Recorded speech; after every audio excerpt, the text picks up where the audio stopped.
Hey guys, welcome back to the channel, and in today's video we are going to be going over how I made this MR6 from Black Ops 3. I will be giving you guys a step-by-step tutorial on the process that I took to make this prop. I'll go over which 3D printer I used, what material, what paint, what files, and just go over everything that you guys are going to need to know to make this for yourself. And as you guys can see, it is a very basic look, and it's just one of those neat little projects that kind of get you into going into making larger projects for yourselves. I'm a huge fan of Call of Duty Zombies. As you guys can tell, I have the Ray Gun Mark II back here, and all of these perk machines and the Pack-a-Punch machine that I have made over the year in shorts and live streams. And this was something that I've always wanted to make, especially because of how simple it is. So first things first, the material that I used was eSun's basic PLA black that I got off of Amazon. You can get it for about $12 to $15, and there are sales coming up with the holidays and stuff like that, so keep an eye out for that. The entire model takes 200 grams of filament, so just under a quarter of a roll of PLA. Now, I got the files from LMKO on Thingiverse, and it's just MR6 Call of Duty. This model was made almost a decade ago, so it's kind of funny that I'm just now finding this model. It's literally just two files. It's just the MR6 literally cut right down the middle. So you just print each side flat and then glue them together. And it should take you, with the settings that I use, about roughly 9 hours to print the entire model. So real quick, I'm going to show you guys on screen the slicer, my Elegoo slicer with all of my settings that I use for my Centauri Carbon.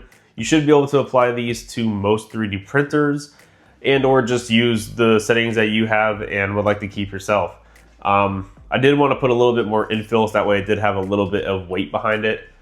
And as you guys can see, the top layers of this print came out really, really good.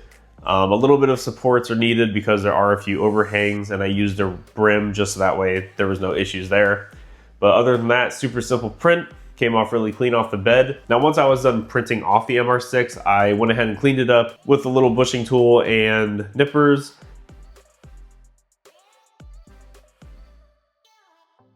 And once that was cleaned up, I then went ahead and took my CA glue and started to attach the two pieces together. Honestly, the hardest part of this entire build was just trying to make sure that both pieces were sitting on top of each other directly without them sliding over. And there's a lot of different angles, so it's kind of hard to like get it so that way it's all sitting properly. But once you get it right, have it glued, let something sit on it overnight, and then it will dry and be 100% ready. But after that, I then went ahead and took a soldering iron and solder welded all of the flat edges together just to make sure the integrity of this model was 100%. Once I was done with that, I then went ahead and took this heat gun, and I can't think of the word off the top of my head right now, but basically you just take this heat gun and heat up the entire print.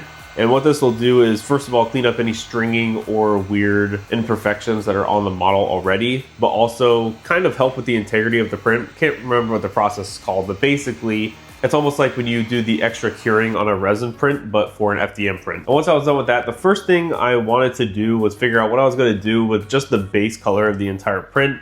I've seen a lot of people do sort of like bluish grays or silvers in the past. If you look at the in-game model, there actually is sometimes like a little bit of like a rustic brushed brown along the entire thing. But basically, I just wanted this to be how I remembered it playing the game. And basically, I just remembered it looking matte black the whole time. So the best thing that I could find for that, instead of using matte black paint, I just went ahead and took this black primer and airbrushed the entire model. And this gave it the exact look that I was looking for, sort of like a soft carbon fiber-ish brushed metal sort of look that I was going for, and it worked out really, really well. As you can see right here, the handle is just a raw 3D print, and the rest of the model is airbrushed, and it just looks so much more realistic and accurate to the game.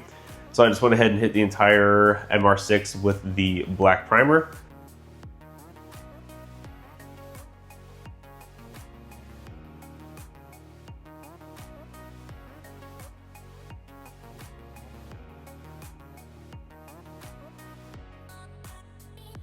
Once I let that dry, it was then time to start with the hand painting. I only needed a couple colors, and I didn't feel like going out and buying new stuff, so I just found what I had available. First things first was this dull gold metallic that I used for the 3 nuts on each side of the handle. Gives it a nice pop when you're looking at the MR6 and a little bit more life. Next up, I used this red matte acrylic, and it kind of worked out because this little screen is supposed to be like a heads up thing for something on the weapon, It's not really used in game. I think it's probably meant to show you like how much ammo possibly, or something along the lines of that.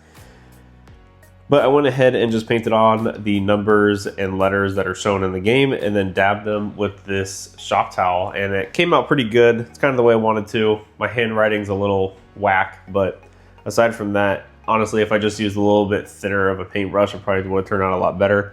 But I'm happy with the way that it turned out. And then for the rest of the red that I needed, I just went ahead and painted on the bottom triangle half of the rectangle.